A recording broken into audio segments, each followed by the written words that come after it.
Bonjour à tous, c'est le petit yaourt, et voilà, à l'heure où je vous parle, je suis tranquillement en France en train de préparer mes valises, mais à l'heure où cette vidéo est postée, si tout va bien, je suis en Nouvelle-Zélande, pour une durée d'environ 1 an.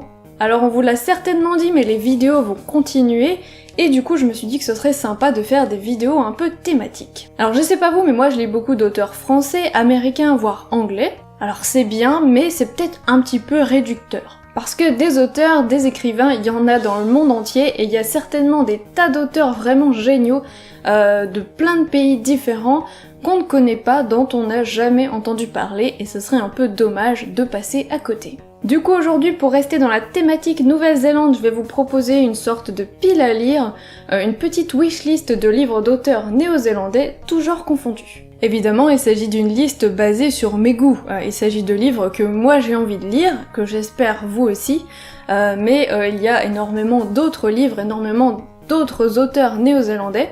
Le seul souci c'est que si la littérature australienne par exemple est assez largement traduite en France, c'est pas forcément le cas des auteurs néo-zélandais. Donc par exemple, si vous êtes habitué du site Livre Addict, vous pouvez voir qu'on peut faire une recherche par nationalité, et la nationalité néo-zélandaise ne comporte pas énormément de romans, évidemment beaucoup plus quand même que ce que je vais vous présenter aujourd'hui, mais il y en a pas des masses. On commence tout de suite par un policier modèle de Paul Cleave, sorti en 2006 et qui est un policier. Alors je crois que celui-là c'est celui qui me fait vraiment le plus envie, il a vraiment l'air génial. Donc l'histoire en plus va se passer en Nouvelle-Zélande, à Christchurch, qui est une ville de l'île du Sud. Du coup on va suivre Joe Middleton, qui est un célibataire, qui contrôle tous les aspects de sa vie, qui prend grand soin de sa mère et qui travaille comme homme de ménage dans un poste de police. Du coup il est un petit peu au courant de toutes les enquêtes qui sont en cours là-bas puisqu'il y travaille, et il va tout particulièrement suivre une enquête, c'est celle du boucher de Christchurch, qui serait donc un serial killer qui aurait tué cette femme. Sauf que s'il s'intéresse de près à cette enquête, c'est parce que le boucher de Christchurch, c'est lui. Sauf qu'il y a un truc qui le dérange, c'est que lui, il a pas tué 7 femmes, il en a tué 6. Et bien que le dernier soit assez semblable à son mode de fonctionnement et à la façon dont il a tué les 6 autres femmes, eh bien c'est pas lui qui l'a tué.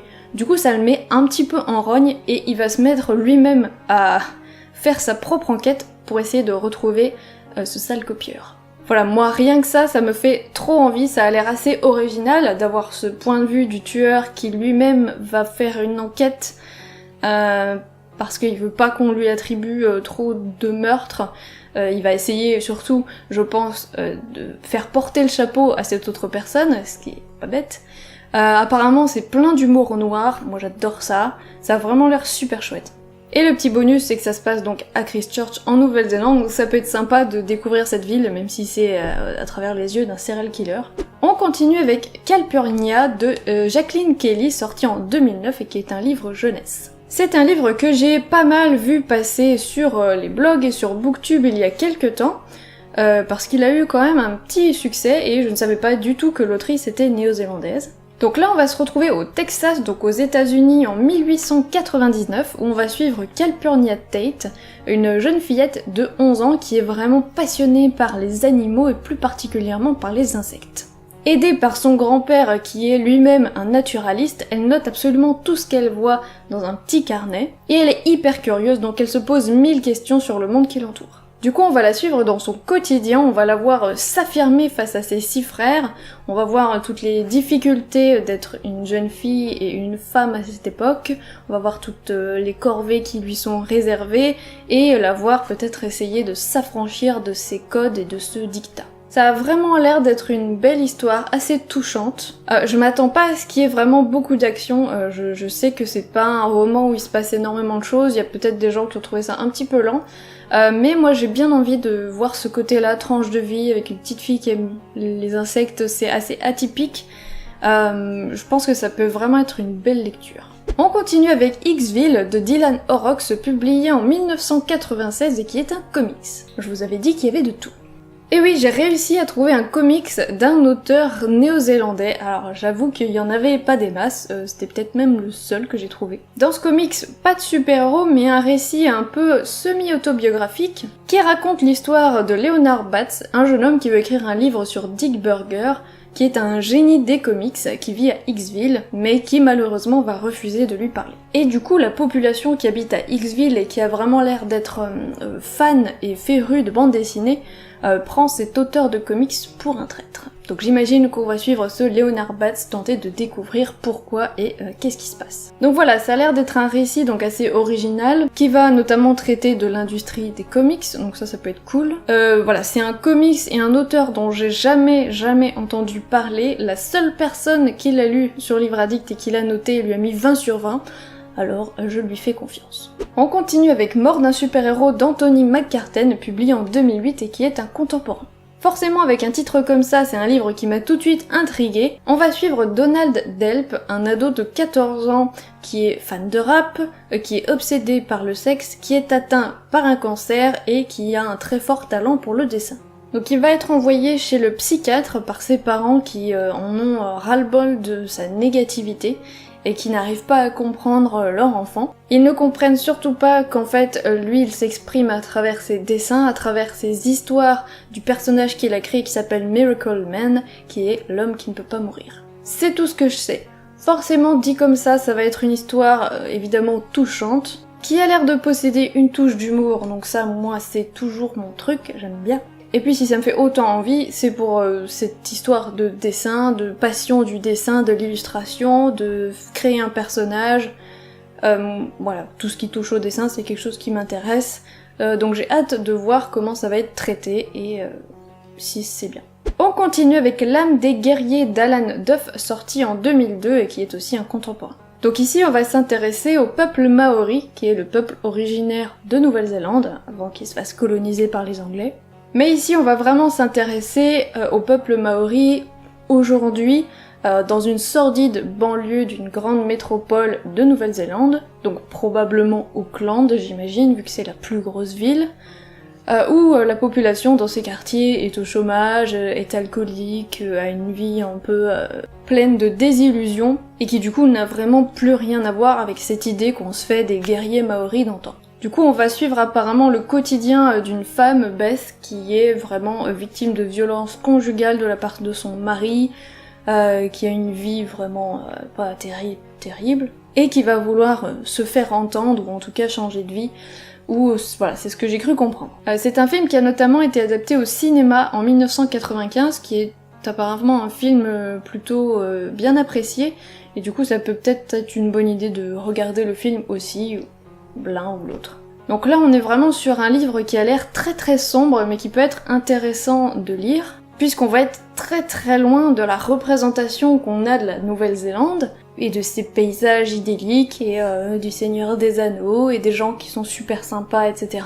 Là on va être vraiment au milieu de ça. Alors à voir si on est complètement dans de la fiction ou si c'est plus ou moins tiré de faits réels ou d'une certaine réalité, je ne sais pas, je suis pas encore en Nouvelle-Zélande pour en juger, mais voilà, ça m'intrigue quand même de voir la face cachée de la Nouvelle-Zélande peut-être. On termine avec L'épouvantail de Ronald Morrison, publié en 1963 et qui est un policier. Là encore, on se retrouve en Nouvelle-Zélande, mais dans une petite ville paisible, dans les années 30, alors qu'une sorte de géant magicien va faire son apparition. Donc on est dans un contemporain, normalement, donc quand je dis magicien, soit c'est son métier, soit c'est la vision d'un petit garçon qui va être le personnage principal, qui s'appelle Neddy, qui a 14 ans, qui va être le narrateur de cette histoire, et qui va être très vite fasciné par ce personnage, sauf qu'en même temps que l'apparition de ce personnage, des phénomènes inquiétants vont commencer à se produire dans la ville, avec des disparitions, des meurtres, et j'en sais pas plus. Peut-être que ce petit garçon va mener l'enquête, peut-être que ce géant n'a rien à voir avec tout ça, peut-être que si... C'est assez mystérieux. Là aussi, c'est un roman qui a été adapté, mais en BD en France, chez Rivage Casterman Noir. Donc la couverture m'a assez happée aussi, et j'aime bien cette collection qu'ils ont, Rivage Casterman Noir. J'avais notamment lu Shutter Island en BD comme ça, qui était vachement cool. Ils font beaucoup de BD assez noirs, assez sombres. Donc ça peut peut-être être bien de lire aussi la BD, ou de lire que la BD si j'ai pas le temps, de lire le livre, ou si je ne le trouve pas.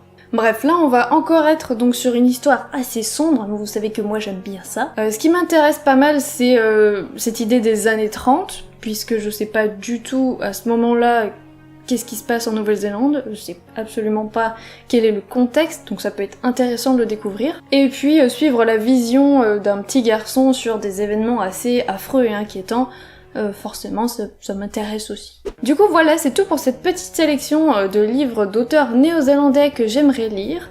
Je sais pas si je vais choper les livres en français ou alors en anglais directement sur place, ou si je vais les prendre en e-book, puisque je vais évidemment pas emmener de livres en Nouvelle-Zélande, c'est pas possible. Si vous avez lu un ou plusieurs de ces livres, n'hésitez pas à me dire ce que vous en avez pensé dans les commentaires, et si vous avez d'autres livres d'auteurs néo-zélandais que vous connaissez, que vous aimez très fortement et que je n'ai pas cités aujourd'hui, n'hésitez pas à me les recommander également, j'irai jeter un petit coup d'œil. Notamment si vous avez des recommandations de fantasy, science-fiction et fantastique, parce que j'en ai pas trouvé. Alors j'en ai trouvé peut-être 2 ou 3, mais ils me faisaient vraiment pas envie, donc ça me manque un petit peu.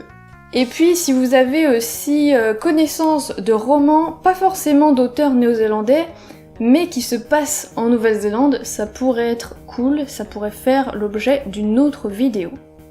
Puisque là vous avez vu que les livres ne se passent pas forcément en Nouvelle-Zélande.